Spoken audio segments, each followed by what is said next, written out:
Commissioner Forum. This is the second in our 2 forums. We had one on Tuesday that had Twin Falls legislative candidates. If you missed that, please check out magicvalley.com where you can read all the eloquent prose of political reporter Nate Brown, who's here covering this event for us tonight. This is Allison Smith, the managing editor. She'll be fielding questions from the audience. So if you filled out a card on your way in, go ahead and wave it up and we can collect it. If you think of a question during the debate that you hope to get asked, there are more cards at the front. You can fill that up and just pass it to the front. So tonight's forum will run about an hour, and we have questions prepared by the Times News editorial staff, as well as questions here from the audience. If it was anything like Tuesday, there are a lot of overlapping questions, so if you don't hear your question read verbatim, it's probably because about 15 other people asked the same question and I tried to condense them into one. One word of warning, if you've watched the presidential debates, you know by now that the audience is supposed to be nice and polite and not guffaw or clap or cheer or anything during the show, so please save that for the beginning and the end. And you can do that now when we welcome Jill Skeem, Tony Bohrn, and Jack Johnson.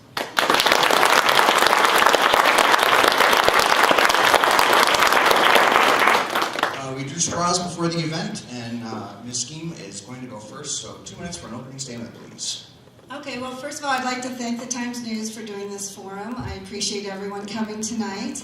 And my name's Jill Skeem. Some of you recognize my voice or my name because I did a radio show with Kelly Klass for 6 years called Top Story. Or perhaps you recognize me from KNVT and my healthy cooking segments or my cookbook, or the fact that I founded Death by Chocolate and Ice Cream Fun Day fundraisers for the Rotary Club of Twin Falls. But a lot of you don't know that I have 18 years paralegal experience. I worked for law firms, and I worked for 2 international corporations. One was TGI Fridays in Dallas, Texas, and one was Reebok International in Boston, Massachusetts. So I have a lot of experience for this position. I never thought I would go into politics ever, but sometimes situations take you into that area, and mine was when a 4-lane truck route was being planned in front of our house behind closed doors for 2 years. And it turned out that committee had been violating open meeting laws for 25 years. We also had to deal with a demolition company dumping illegally on our road. And these situations led my neighbors to start to look to me as a leader. I guess I've always been a leader. I was president of my senior class in high school. So people have always really looked to me as that, and I've taken that lead. And I feel like we can improve county government, make it more transparent, and work better for the community. And that's why I'm running. So thank you very much. Mr. Bohrn. Hi, folks. Thanks to Times News and other folks for coming here tonight. Well, I've been living in Twin Falls since 1963. I worked in the construction business. Most of you guys here, I mean, helped put up my house. I'm in my last year of the Hanson City Council, where I've actually had to bang heads with people that try to get things done there. It's going to be similar with the county because I feel the same way. They're going just a little slow right now. And I believe I have a little step on the folks I'm running against because I believe I'm the only one that's had experience on an elected official. And I went through 5 different city councilmen and 3 different mayors. And everybody's got a different attitude, different personality, and a different idea of how things should work. Some want to work the old road, nobody wants to work the high road. And I think that's the way it's going to be with the county. I think they're too far behind right now. I think they haven't been thinking for the future. And we need to work harder for our sheriff department. They've complained about their insurance. And I believe we could do a lot better job in the county. I think they're just really far behind what they're doing. And I think I can do the same thing I did for the Hanson City Council. Get in there and keep working and plan it and get those things done. Thank you. Mr. Johnson. All right, thank you. Hello, Twin Falls County. I am Jack Johnson, your District 3 Republican County candidate for County Commissioner. I want to thank the Times News for hosting this event. I have a very warm feeling looking out in the audience with friends and family out here and all of the citizens that came out in attendance tonight. Been married to my sweetheart Rhonda for 30 years. We have 2 great children. We live out in the county by Murtaugh. We've been out there about 23 years. I have 32 years of public service in law enforcement, 15 years of public agency administration and county budget experience. I have conservative principles and will prudently manage your tax dollars. I believe in being in touch with our communities. I will have town hall meetings to hear from you, our shareholders. We need to work with our various city councils to balance the impact of economic growth and agricultural heritage. We need to keep an eye towards the future with our aquifer. I want to work for better resources for mental health assistance for our veterans. The new Magic Valley Crisis Center is going to take a good step towards that. Twin Falls County needs a new updated comprehensive plan and a strategic plan, which we currently don't have. This will be accomplished with help of our citizens, business, and ag community. We have roughly 20,000 new residents moving here by 2025, which is 8 years away. We have an aging court building, jail population issues that need to be planned for in the future, and I also understand and have an in-depth knowledge of personnel management, FLSA, FMLA, and USERA. I have an AAS in law enforcement. I've been through the FBI Command College. I have multiple volunteer activities that I do and have throughout my life, including Boy Scouts of America, Cub Master, Scout-A-Rama planning, volunteer football coaching. Been a member of Optimus International, Idaho Cattle Association, and currently a board member for Idaho Special Olympics. I've also been endorsed by the Twin Falls Fraternal Order of Police, Twin Falls Local Firefighters Union, and the Twin Falls Sheriff's Employee Association. Thank you for coming tonight. Mr. Bohrn, I'd like to start the questions tonight with one from the audience. The Times News reported the county's insurance payments have shot up by more than half again over what they used to be. That's because Idaho Risk Management Program, ICRAMP, our insurance provider, has had to pay almost $2 million to settle lawsuits against the county, most of which have concerned allegations of inmates who say they were mistreated. This increase has resulted in taxpayers paying more than $200,000 for the same coverage as before. The Times News in a recent editorial called for them to address this problem. If elected, what will you do to stem the number of lawsuits filed against the county? Well, this is not a recent thing, by the way. It's been going on since the 70s. A lot of these things don't hit the newspaper. But what we need to do is have a better training program. I talked to the Sheriff's Department about that. They all agree with this. They're going to have better training. Actually, everybody in the county is better training. How to respect people. I mean, without respect, you don't have trust. I mean, if you don't have people in that, no matter what company it is, if you don't respect your neighbor, friends, the people you work with, nobody's going to trust you. So when you get out in the field, working out in the field, and this gentleman probably knows this, you see the trouble we're having nationwide with our police officers being shot. People, one guy does one thing and they're blaming every police officer out there. You're going to have to build that respect. When you hear these things in the news about what's going on, what Times News actually put in newspapers, you're going to have more training, and also they're going to have to make an agreement. When this thing's happening, they're going to have to pay the price. You can't just push it aside and pay the money. You're going to have to pay the price. More training, and get people to respect you. It's tiresome having this happen. So with more respect, more trust, and you'll have better people on the outside, and all the people in the community trusting the police officers. You get out there and something happens, they're not going to trust you to do anything for it. So more trust, more respect. Skeem. Well, there is a misconception that the Twin Falls County Commissioners actually control the elected officials. We control their budget. And as disconcerting it is to read the complaints about the lawsuits and things that have happened, what we can do is actually make sure there is, I would hope that the sheriff, and it is his department, would consider training or more training. I know they do have money in the budget for training. If they needed more, I would be in favor of that. But the people that control the elected officials is the electorate. If you're unhappy with that position, you vote someone in or you vote someone out.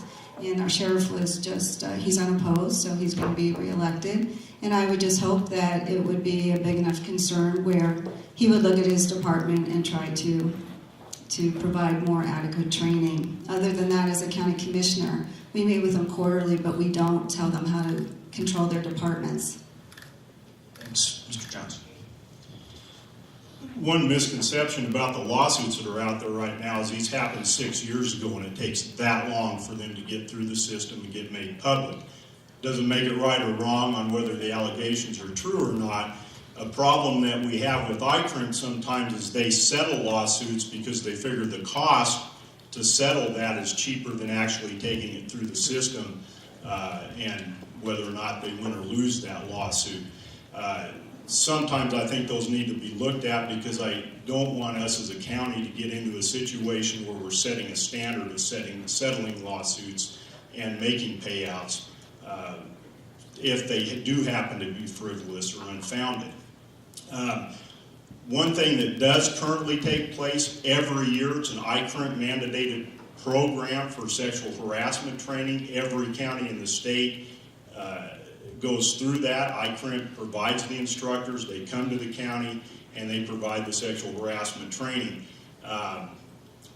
We as county commissioners, Jill's absolutely right, we can't tell other elected officials how to do their job, but we can encourage them, their administrative staff, and their employees to attend all offered training.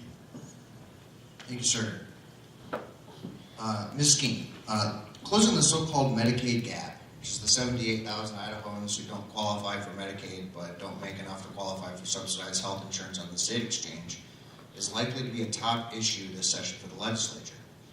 And whatever the state decides is sure to affect counties because many of those 78,000 are now supported by county indigent funds. In fact, about 7% of Twin Falls County's $44.8 million budget goes toward indigent care. What solutions will you propose to our legislative representatives?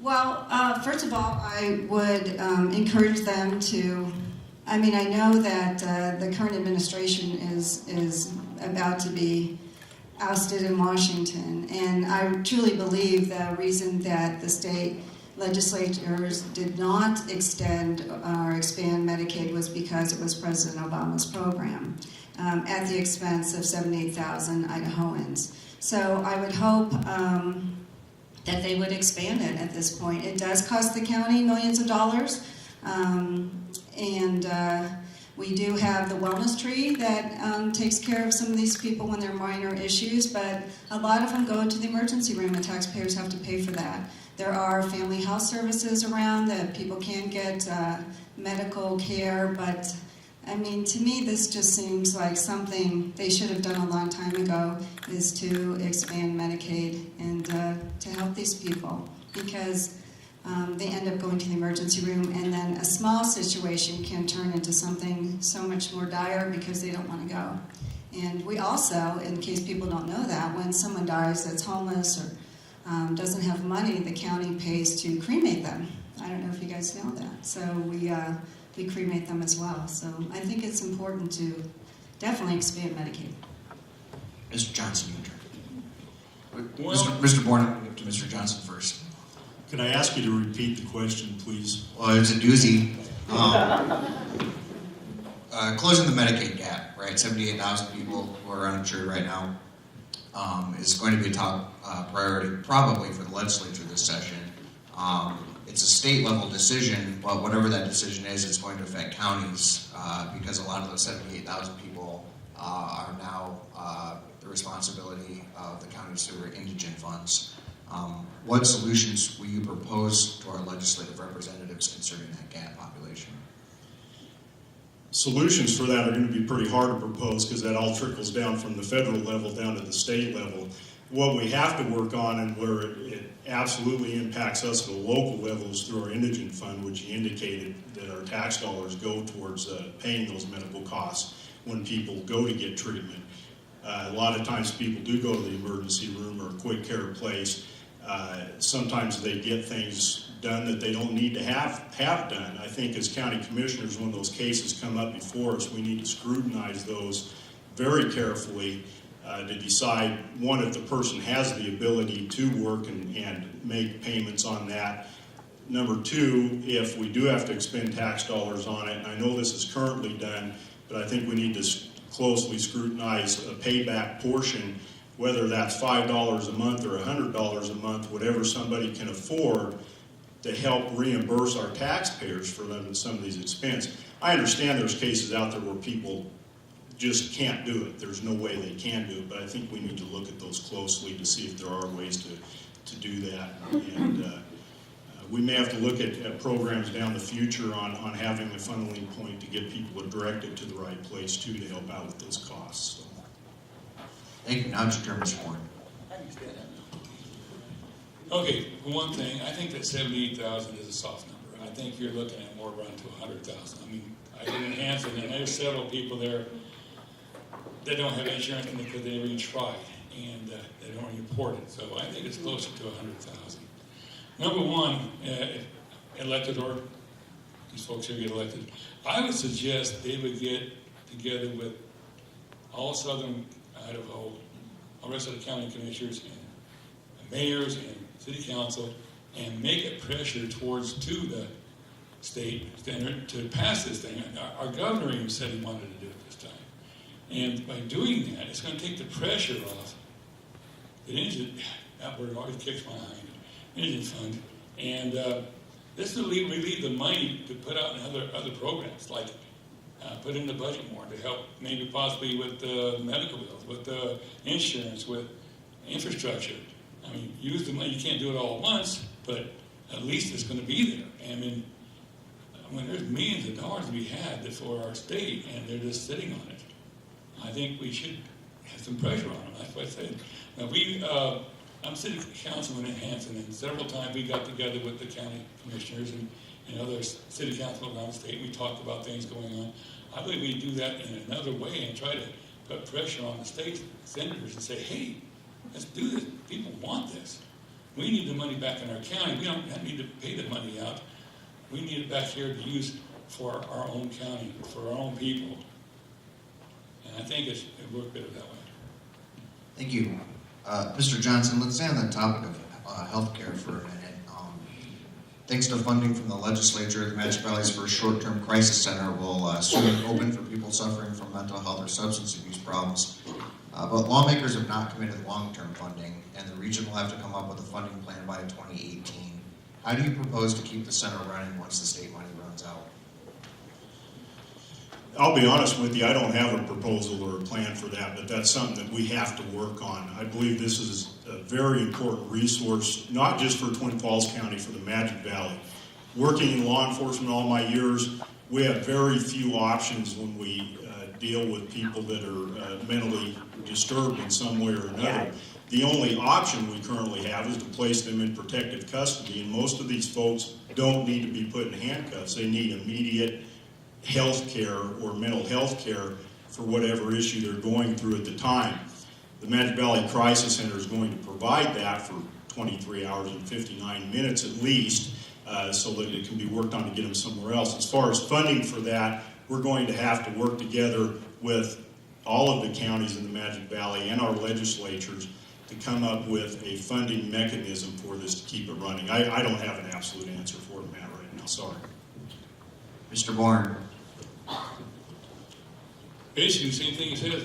Without looking at the budget, without being able to stretch things here and there, there's nothing we could do. Now, when we get up to the budget, we look at the things that the county has done in the past, try to save money. That's what you need to do. And if you save money, maybe you can help with this crisis center. Like, basically, saving money down in Centennial Park. They paid like $30,000 for one bathroom and 10 for another, and it's the same one. So you start looking at these things that they do and try to save money that way. Maybe we can put something back to help with this. It'll take a while, but maybe we can do that. Just look at the budget and see where we can save the money from. Do you think the county has a responsibility to contribute funding to it? I think the county has some responsibility, but the state has most of it. But I know when they put him in the hospital for observation, I was up there in the hospital one time, and I was next door, and I asked the nurse because I had a bolt out right from my face 3 inches. Wasn't too good, I couldn't sleep, and the guy, all he did was pound on the door. They let him out the next day.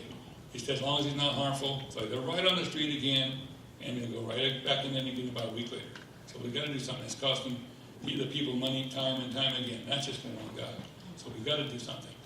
But without looking at the budget, it's hard to tell anything what we can do. Is Skeem. Well, for those of you who don't know, that the county government, they actually collect 3 to 5% more than what they use. So we do have money in the budget, and as far as the indigent fund goes, they do put liens on people's homes and people do pay it back. I do think it is a county responsibility, because if these people are on the street, they usually end up in the jail, which the county is responsible for. So I know the mental crisis center, you're in there literally 23 hours and 59 minutes, and you can go out and then come back in. I think that's going to help a lot of people who would normally be locked up, possibly, if they could get some help. And so I think you would save money in that respect. But we do have money in that we collect more than what we use. And I think if you look at the budget and see what the need is, we would be able to take care of it, because it is an immediate need. I'm going to stay with you for this question here. This one comes from the audience. With about 33% of our population speaking Spanish, how does the Commission plan to reach out to this constituency? Well, right now, I'm not sure how, but for those of you who don't know, I do have a bachelor's degree in Spanish. And so, how convenient for that question. Was that my husband's question? Anyway, so There's not a name on it. Anyway, I do think it's important for at least one of the commissioners, with the growing Latino and Hispanic community that we have in our area, for at least one of the commissioners to be able to speak Spanish for those who don't feel that comfortable speaking English. I know I studied in Spain when I was in college, and a lot of people here say, well, you should speak English. Well, English if you're in this country, that's true. However, when I was in Spain, a lot of times you felt more comfortable speaking English with your friends, because you didn't feel that secure with the language that you've adopted. So there is a need for someone to be able to understand if they don't feel that comfortable with English as their language. And I think with my degree in Spanish, it would be an asset as a commissioner, because at least one would be able to talk to 30% of the county. So thank you. Gracias. Whoever asked that. Mr. Bohrn, how can the county do more to reach out to the Latino community? Well, I think they're doing a pretty good job right now. I mean, they have interpreters always on the courts for the indigent fund. They're always on by there, and it's not just Spanish people. There's a lot of people coming in from other countries, as you see, and they do have interpreters. And I think they're doing a really good job just to reach out to them on things we need to get done. But I don't really know what they're doing any more than they can, because generally they need something with the county with the interpreters. But I'm not too sure what your question means of outreach for them. They do programs or... It's a question from the audience, and I can't read mine, so you might okay. have to leave it at that. There's programs out there for everybody. I mean, we treat everybody the same. So they do have interpreters to talk to the people in need, and basically that's all the county has to need right with that question. That's all I understand. Thank you. Sorry. Mr. Johnson.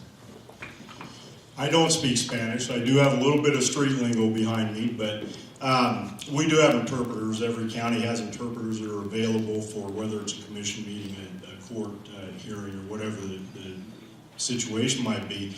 As far as reaching out to the community, I think it's important to be part of all of our communities. I've been down to Cinco de Mayo about every year. I've been down there, as well as a lot of people in here at. But I think it's important for our elected officials to show that we're part of those communities, as well as our service clubs and everything else that we're part of. So, I believe we have a culture in our area that's welcoming to our Hispanic population, our Serbian population, our Boy, I lost where else I was going with that, I'm sorry. But I think we have a pretty welcoming area here for most of our populations. We do have some splinter groups that don't like some people that move here, but I just think us being part of those communities is welcoming and starting that boat. Thank you. Mr. Bohrn, demographic forecasts anticipate continued population growth in the Magic Valley. Is it time for a third bridge over the Snake River, and what steps should the county be taking now to prepare?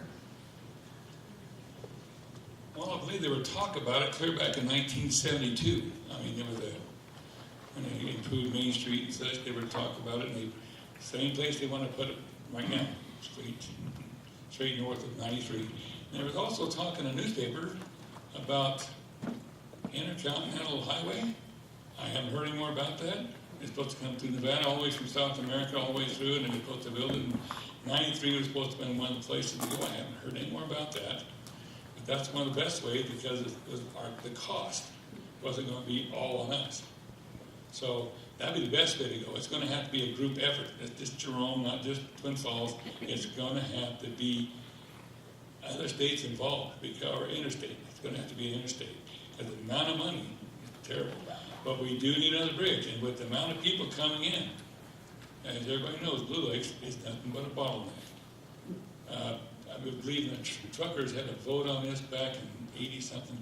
Blue Lakes was the worst highway, intertown highway in the United States because of Blue Lakes. And with the amount of businesses coming out there, everybody knows how it is out there. I haven't seen a day yet I didn't see a bumper being smashed out there. So we're going to have another bridge. Just enough to curb the actual trucking companies, the ones that's not stopping in town, which you don't like because we need the business.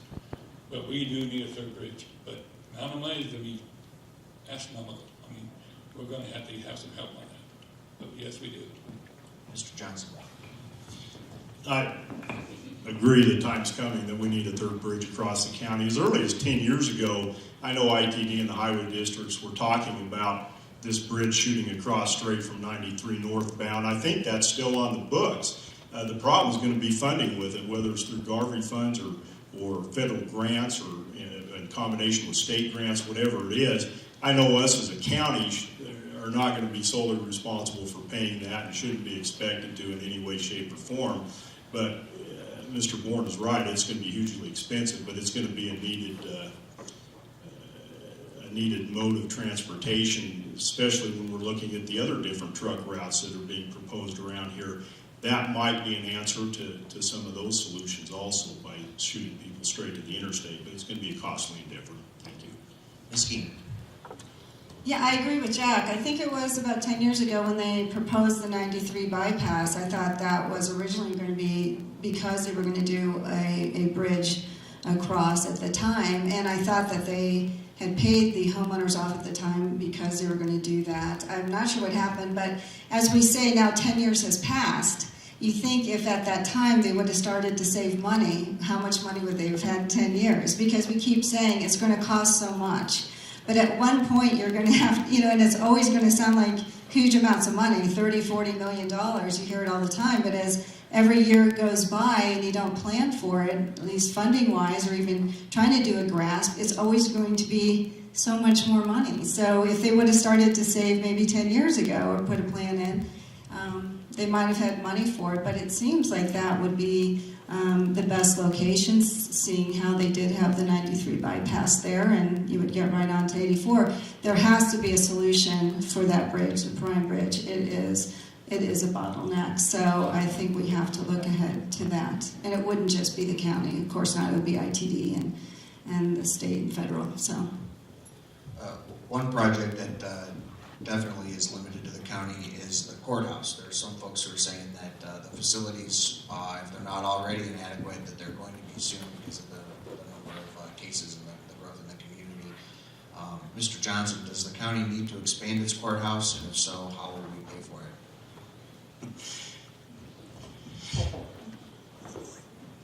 I don't know that it needs expanded today, but I can definitely tell you in the near future it's going to need expanded. We don't have enough room to handle the court cases now. When we look at cases, and you can talk to our prosecuting attorney, probably get a better painted picture of this, but I have. And when we're talking about why cases are plea bargained and sometimes people may not feel justice is served, it's because we, quite frankly, don't have the resources to handle all of the cases that are coming through our system right now. As far as funding for it, I think that goes into our comprehensive plan and strategic plan in future. We need to sit down with our committees, find out at what time do we need to have this in place and done. How are we going to fund it? Can we save money if we have a 6-year pillow here? How much money do we currently have in contingency funds that can go towards that? And, you know, as a last resort, you know, we may have to put a bond out there. And I think if we do that, we're going to have to probably also look at our jail expansion at the same time. So our jail population's starting to climb again. We've been pretty dormant for a while, and that's starting to go up again. So that's going to be another issue coming up soon. So, Ms. Skeem, your turn. You know, it's interesting because I've talked to quite a few of the elected officials, and the answer I've gotten is from immediate to 3 to 5 years for the courthouse.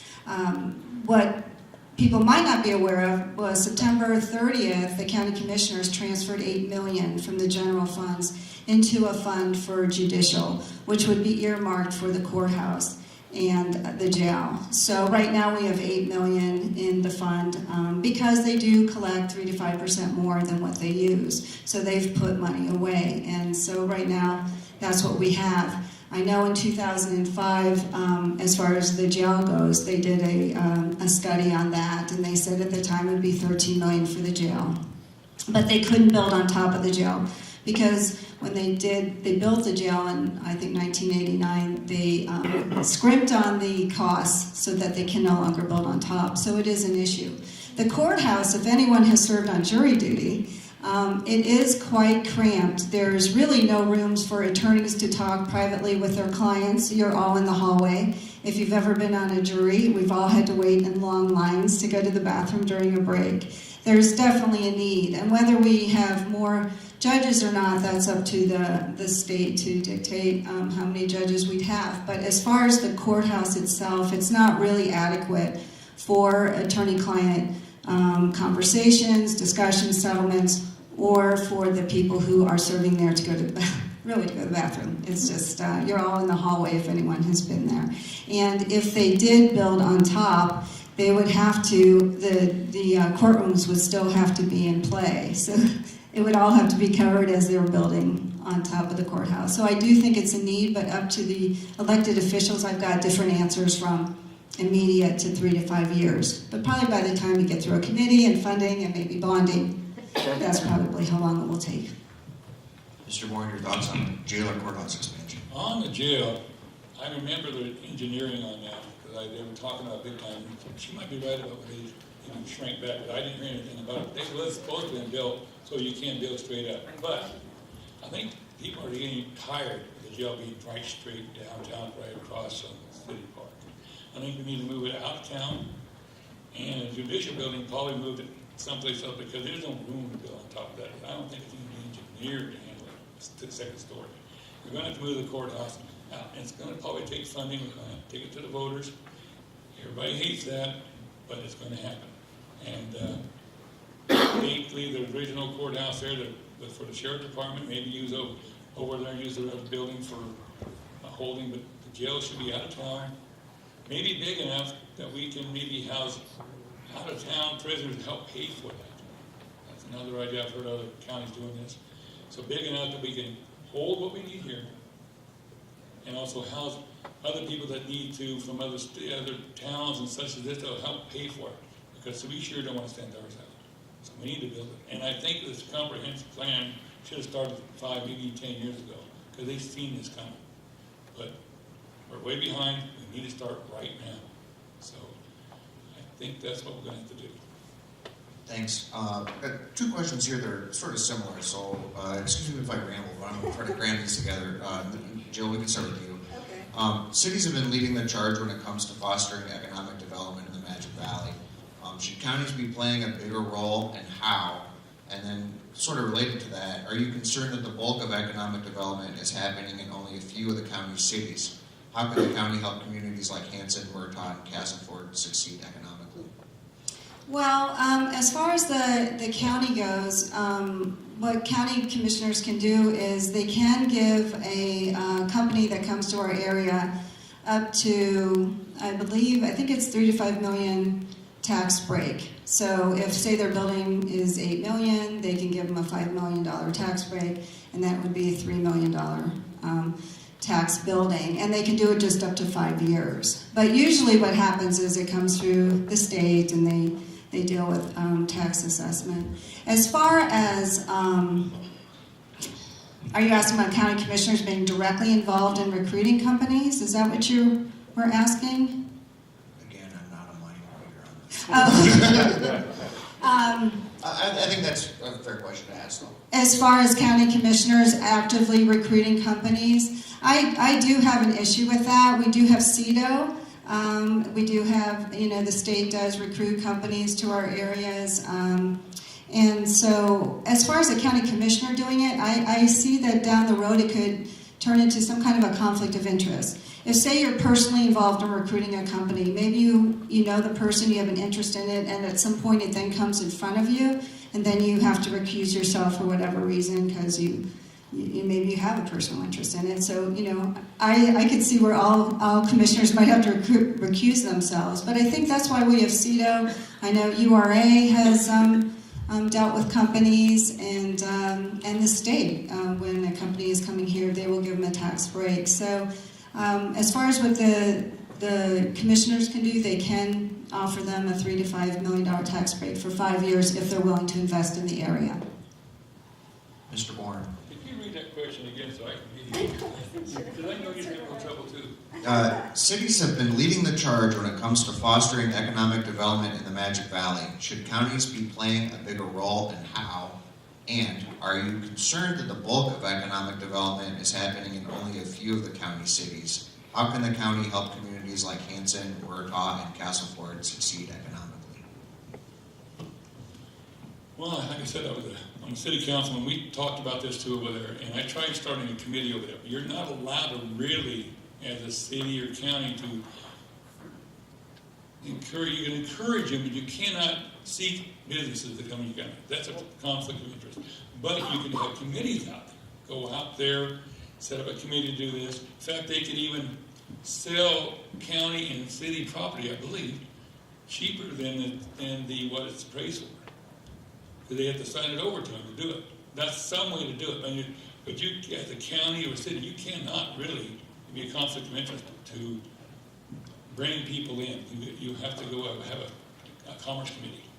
And that's how it starts. We talk to people out of CSI, come in there and talk to us as a city, and that's how he explained to us. But the county, like she said, they can encourage on tax breaks, and that's about it. And but we do need it. Little towns like Hanson and where I live and Filer, if you've seen some of the cities like that, they're drying up. And if we don't bring in some more businesses, those towns are going to go away. But I see it coming, but it's going to go slow. Do you need me to read it again? No, thanks. I think our role in helping cities with economic development is providing whatever resource we can to them to help with their goals. I don't think we should actively be out there recruiting businesses for municipalities. And depending on which town you go to, I've talked to most of the towns in our county, some of them want it and some of them don't. They like the way things are. I live out by Murtaugh. We have a subdivision going out there. I think there's about 8 or 10 homes in it now. It was a plot that sat there for 20 years probably, and now all of a sudden it's taken off. That's a neat thing for our community because it's putting some kids in our schools, it's bringing some younger families in. But as a whole, Murtaugh doesn't want a bunch of business over there. We like our community, and that's what I've heard. Kimberly wants to expand a little bit. Filer wants to. Buell wants to. Buell would really like to get the Seneca building, the old Green Giant building. Somebody moved in there to help them economically. And I think if there's a way that we can help promote that for them, we do that, but I don't think we actively go out and pursue it for them. Sure, I'll stay with you on this question because it's sort of related. How will you protect ag ground from encroaching development? That's really a double-edged sword. I grew up on a ranch. I have a strong ag background, and it absolutely kills me to see our ag ground ground up with concrete put on it. The other side of the coin of that is, however, if you have 240 acres and the kids don't want to take over the family farm and you can't lease it for enough to retire on, what do you do with it? You have to sell your land, somebody buys it, they apply for permits, and it might turn into a subdivision or something. I understand both sides of the fence. I think we need to work with our cities. We need to have a relationship with them so that we can work through some of our areas of impact. We have some older sections in town that I think it would just be really neat to see a developer start buying those houses up. I'm not a developer. I'm sure there's a lot more to it. They may need some tax breaks. They may need some other things to do it. But I'd love to see some of those areas that are really turning into eyesores in our communities torn down as they're bought up and put up some housing in those areas. It's more appealing and stuff. A lot of people that are moving here don't want the city life. They want to move out somewhere else, and that's going to be something we're going to be dealing with for a long time, especially with roughly 20,000 people moving here by estimates in the next 8 years. So, Mr. Bohrn, how do you balance agriculture with development?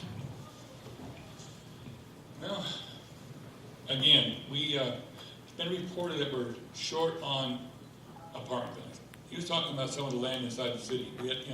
You had to talk to the city. County commission doesn't have anything to do with those folks. But again, I've been in the building business all my life, and there's places in our Twin Falls city just a little path between two houses, and there's 3 or 4 acres back there, just sitting there. Been sitting there 30, 40 years. We need to expand those before they go out in the country. But again, out in the country where they want to put houses, buildings and such, they should just stay just fairly along the main corridor of the Twin Falls area. And you can see how they're doing a pole line road. That's the reason they're putting a pole line road, because they're hoping that 93 will put a bridge in. That's exactly the reason why they're going out that way.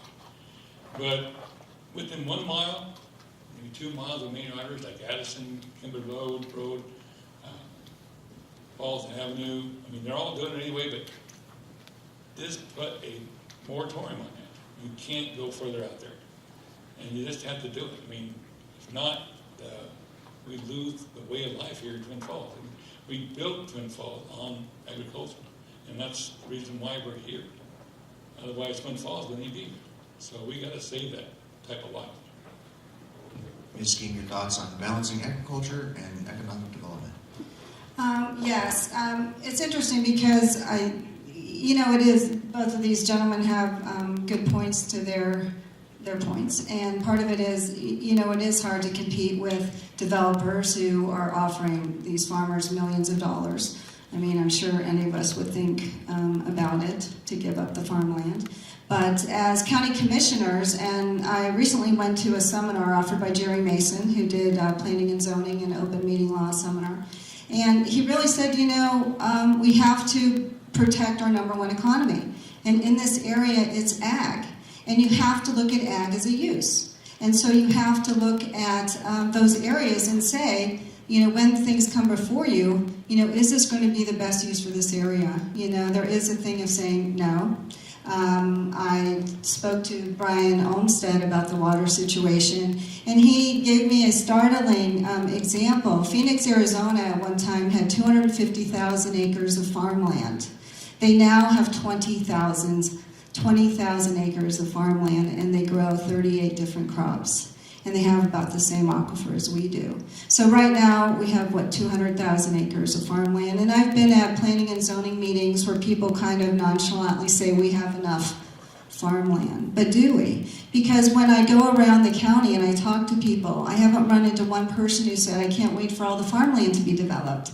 They say, this is our heritage. This is what makes the Magic Valley the magic, actually. This is why we're here. There's a lot of heritage here. And so I think we have to be stronger at protecting and looking. And I know when you put a subdivision in, part of the rules for a subdivision is, is it harmonious with the area? So you have to wonder, when you have all ag land, is a subdivision really harmonious in the area when it's next to cows or homes or crops? And they're running into that situation right now. In Kimberly, a lot of people are upset about the goat farm, right? But the goat farm, they're upset at the city council, but what they need to be upset is, at that time when they approved residential in that area across from the ag area that could have animals, you have to look at that and say, are we going to live harmoniously together? Right now, that goat farm has 200 goats, but until they get another permit, they're entitled to 4,500 goats. And this is right across from their homes. So, we have to look at these things because we have to live together. And I think it's a matter of preserving our zoning and looking at the area and where we want to go with it. Thank you. Mr. Bohrn, we'll start with you on this question. For years, residents have hoped for and politicians have planned for a Magic Valley Convention Center. For a number of reasons, those plans haven't yielded much progress. The latest proposal calls for one at the county fairgrounds in Filer. Is that the best place for a convention center? And if a convention center is built, how should it be financed? Well, I've talked to quite a few people on these conventions. Everybody wants one. Everybody wants one. But if they're going to use that year-round, I keep thinking people in Filer are going to cry about the noise. I mean, during the fair, yes, they're expected. There's going to be noise. You want to bring in concerts, be up there till 11, 12 o'clock. There's going to be a lot of noise. So it doesn't mean it's a great place to put it. It might be, but unless they put it on the east end of it, maybe. But there's also people talk about putting it clear out near the Hanson Bridge if they could get the property. Now, to pay for it, again, we may have to put it towards voters. I mean, there's nobody's got pockets enough to pay for that unless you get sponsors, and that's like going out and get sponsors for a baseball team. That's the only way you can do something like that. So again, we're going to have to take it. We don't have pockets big enough at the county, city, or anybody to build that thing. So it's all we have to take it to the voters. We have to have a bond issue. I hate to say that. Ms. Skeem.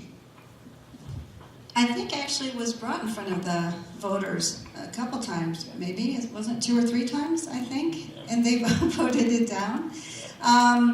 So you have to listen to the people. My understanding is I thought that the Y on pole line was recently just purchased, and that was going to be a new convention center.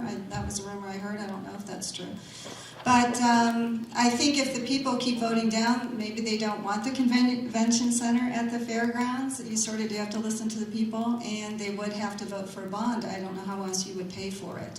But it seems like they don't think it's viable. I know since I'm over Death by Chocolate, we always look for the largest venues possible, and you have to wonder, would people travel out there for events? I don't know. And would it be built? The last plans that I remember seeing a few years ago, I don't know if it was going to be built where you would have, I don't know how you would say it, high-end conventions or things like that. I think it had concrete floors or, it was more rudimentary than what some people look for when they have a convention hall. So I think you have to listen to the voters, and it probably would have to go a bond. Mr. Johnson. I've been to some of the meetings with the Fair Foundation and stuff that are working with the fair on this convention center. A concert venue and stuff is really just one portion of this. The bigger portion, I believe, is probably retaining our agricultural heritage for a place for high school rodeos, for FFA, for some of these other groups to have a place to go. I've talked to a number of people. We're in possibly in an area where we're going to lose our FFA convention that's here every year. Kids from all over the state come to Twin Falls for the annual FFA convention, and we can't accommodate them anymore. We don't have a place big enough to keep this program going in our area. So if we want to truly promote our ag heritage here, we need to figure out a way to keep our ag heritage here. And when we talk about families wanting to sell their property because their kids no longer want to farm it and stuff, these are some things we need to look at, and how are we going to keep generations here to keep farming active.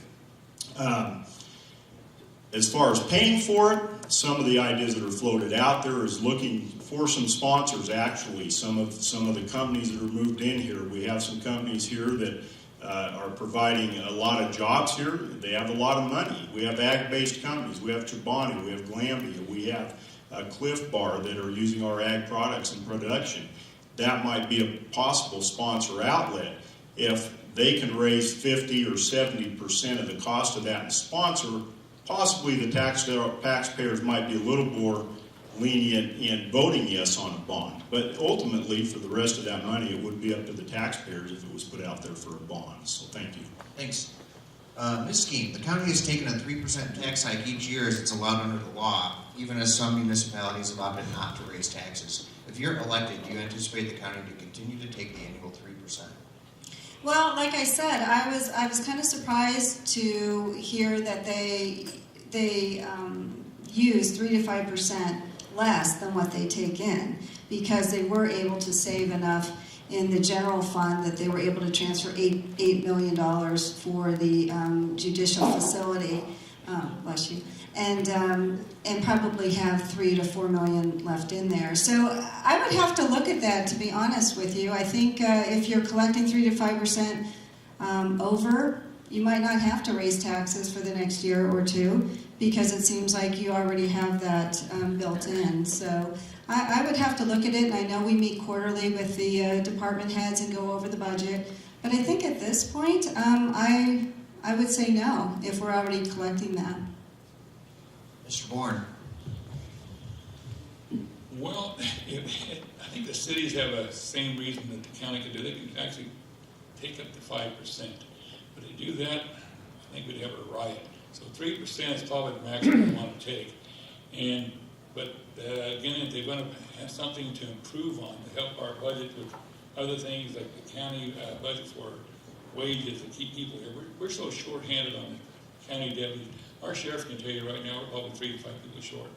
We've got to come up with the money somewhere, so we may have to increase that a little bit. But it wouldn't show too bad on people's pockets, but we may have to increase a little bit. But at least 3%, though, would be the minimum. Mr. Johnson. It's my understanding the state tax cap is 3%. We can't raise taxes any more than 3%. It's 3%, yes. Yeah, thank you. So 5% is out of the question. It's 3%. I'm not a proponent of raising our taxes 3% every year unless there's a reason why we're doing it. I'm not currently sitting in there, so I don't know if there is a reason why we are. I want to look at that when I get in there and make a determination. If we're doing it for a bank account, then maybe we don't need to raise it 3%. If we're doing it to build up some funds for a judicial annex, I think we need to let the taxpayers know that's why we're raising it 3%. I think that's part of the transparency that we go through with our elected officials, with our taxpayers. But I'm not a proponent of doing it just because the law says we can do it. I think we need a specific reason for it. You mentioned transparency in your answer there, so I'll stay with you because a couple of folks have asked similar questions. As a commissioner, how will you work to ensure county business is more transparent and county government is more accessible to the public? Thank you. One of the staples I've put out there is town hall meetings. I'm a grassroots person. I believe in meeting with people. I want to meet with people in a town hall setting.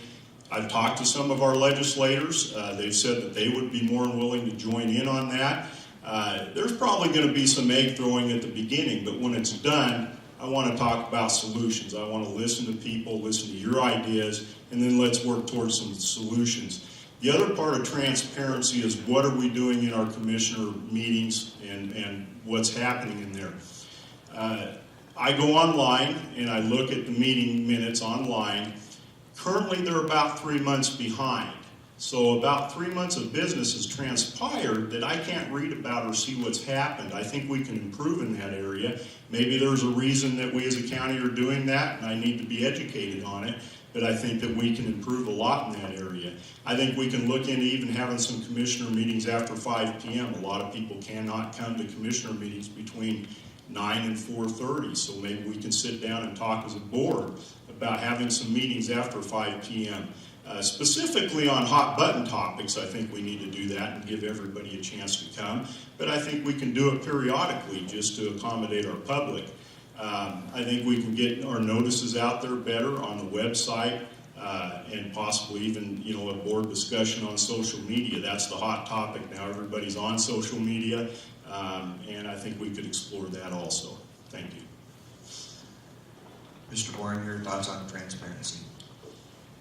Jack said everything on that one. I've always said that. I went back in right after the primaries, and the last time that the county put anything on the website was in October last year. This has got to stop. I mean, they got to know people got to know what's going on in any part, whether you're three people in the city council or you're in the state of Idaho, state legislature. The county's got to let people know what's going on. There's a meeting coming up, let them know. And if you can't do that, put it in the website. See what's going on. Tell them what's coming in. Like I said, a town meeting is a great idea. I mean, we've had meetings with our county commissioners and city council and mayors about once every 3 months, which is a pretty good deal.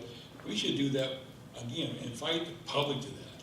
I mean, that way people said, look, this is happening in our little town, this is happening in our county.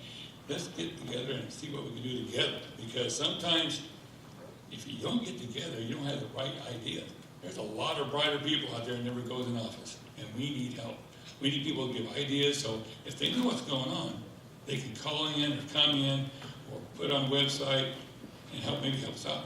So, yeah, I think it's a good idea to do that. Ms. Skeem. Well, transparency is a big issue for me.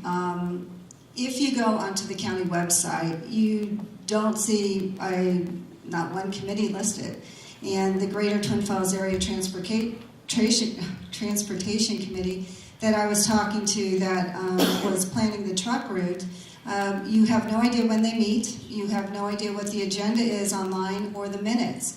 If you want to know what's happening, you can either look the Friday before the meeting, which is 7 o'clock a.m. at Idaho Joe's, or you can go to the lobby of Idaho Joe's and look at the agenda. So to me, right away, I would put every county committee on the website. I would put the minutes, the agenda, and make the agendas more detailed, not only for the committees, but for the commissioners, because when you read their agendas, it really doesn't tell you what's happening.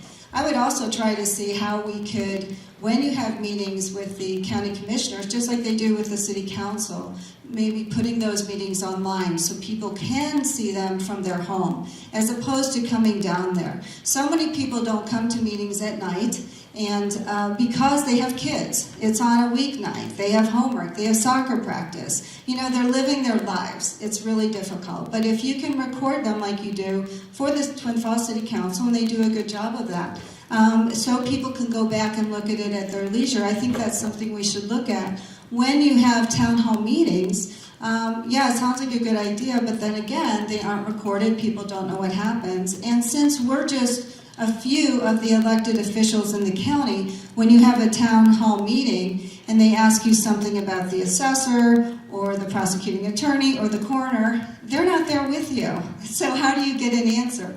The only other concern I have for having meetings at night is the support staff that we have with the county that work full-time. Is that going to cause overtime issues and cost the taxpayers more? Because usually the county attorney will be in on some meetings. So you have to look at those things. But I think at the minimum, we have to improve the website, make it more transparent, and see what it would cost to put the meetings online so people can go back and see what's happening. Thanks. We're just about done, so Mr. Johnson, I think you can go first on your closing statements. Can you use your last 2 minutes to please tell us why you're the best candidate on the stage? Well, thank you. I stand on my conservative values and my service record. I believe in listening to all sides of an issue before I make a decision, and that communication is a key factor to success. I will be responsive to your needs. I will have town hall meetings. I think it's important to connect with the people in our different districts and listen to you and what you have to say. I'll work with our city councils and our citizens to form strong working relationships for our future. I'll work to have our mental health assistance, to enhance our mental health assistance to our veterans with our veteran service officer. I'll work with other elected officials, department heads, and most importantly our citizens to develop an updated comprehensive plan and a strategic plan to accompany that. I want to be part of your business, and I want to be part of your community. One thing I want to bring up briefly here in my 2 minutes, lesson 7 from General Colin Powell's leadership primer. He's a very intelligent man. It states, if it ain't broke, don't fix it. This is the slogan of the complacent, the arrogant, or the scared. It is an excuse for inaction, a call to non-arms. It's a mindset that assumes that today's realities will continue tomorrow in a tidy, linear, and predictable fashion. This is pure fantasy. In this sort of culture, you won't find people who proactively take steps to solve problems as they emerge. Here's a little tip: don't invest in these companies. End of that quote. I believe we deserve better transparency. We have 7 elected official offices. We have 31 departments in Twin Falls County, and we use roughly $45 million of your tax dollars every year to run this county. We need strong leadership, and I don't ever ask for anybody's vote. I want to earn your vote. Thank you again for taking time out of your busy lives to meet with us tonight, and have a great evening. Thank you. Mr. Bohrn. Well, I'm not saying I'm going to do a better job than these folks. They have a lot of training. I will do one thing. I will work as hard as I can, like I've been doing in the city council. I had to pound on a lot of things to just get the codes changed to get our town cleaned up. And I will do the same thing for the county. But one of the things they did bring up here tonight, nobody asked about, what do we do about water? That's the #1 problem in the world. Every time a person comes to our county, every baby is born, you just don't count the water for the baby. You count for the animals that they feed, and water, and plants they plant. We're going to have a really major problem with water, and it's a scary thing, and nobody wants to admit it. I'm going to tell you one thing, and I hate to say this, in about 20 years, you're going to probably see people saying, can I even water my yard? I think it's going to happen. We'll use canal water, but drinking water is going to be tough. So that's one thing I got some ideas how to save water.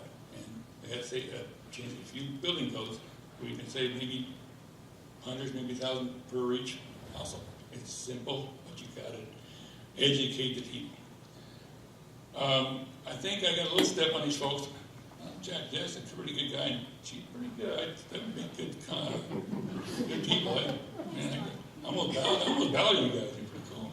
Anyway, but I am an elected official, and I think that's one thing I had to work with people that you just don't know. You step in that office, you walk in there, and you don't need people from nowhere. And everybody's got different personality, different ideas. And me being there only been a few years, they look at me like, who in the heck are you? So I had to earn my way in that thing. And it took me 2 terms to do it. But I'm getting things finally changed. And they finally admitted, hey, we got to do this. It's cost us $7,000 to put a new crossing walk like they do in Filer, which is a little bit more than I wanted to pay for certain things. But we're getting it done. But I work hard for people. I will work hard for the county. And I do believe in clean, clear county. And clear, clear is easy. I mean, all you have to do is do it. I mean, if you just put it on the website, tell me that's a great idea. I never thought about that. That's a great idea. Because, like I said, we've been doing this already. And I'll work my hind end for you guys. I really will. I've done it all my life. Thank you, Mr. Bohrn. Ms. Skeem, your last 2 minutes. Okay. Well, thank you again for this forum. I appreciate that. And the reason I'm asking for your vote is I come from a different perspective. Jack has a background in law enforcement. Don Holland's going to be a commissioner, so you would have 2 out of 3 commissioners with a law enforcement background. I think you need a little bit of balance here. Tony's been in government already. I never have, but I have been a paralegal. I've worked for $3 billion corporations. I know how to deal with situations. I know how to read codes and statutes, and the county commissioner job is you follow the statute of the state, and what they dictate is what you do. That's not a problem for me. I know how to read contracts. I know how to write contracts. I know how to read resolutions. Part of a county commissioner's job is to review all the contracts that the elected officials sign for the county. And not only does the county attorney read it, they read it for the legal part, we read it for the business part. I have no problem doing that. So I hope you would look to me with my experience. I don't have a problem standing up for anything or anyone. When I worked at Reebok, I stood up to the NCAA and won on 2 issues. So nothing like that bothers me. I would follow the letter of the law, and I would have it apply to everyone equally.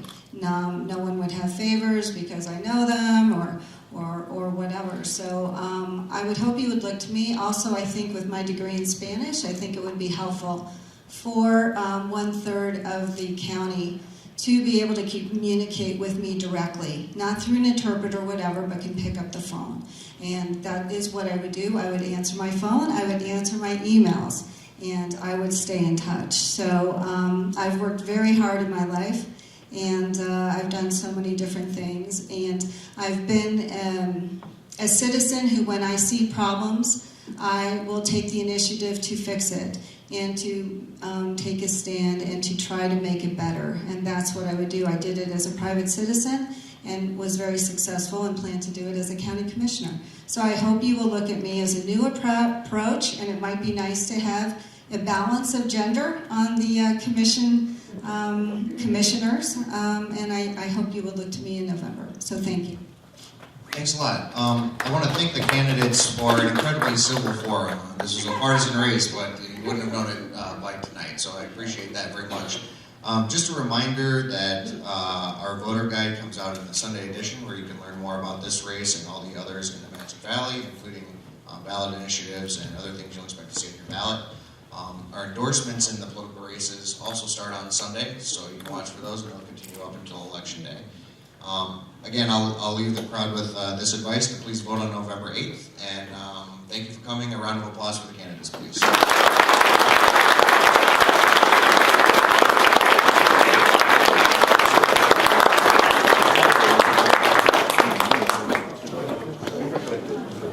Different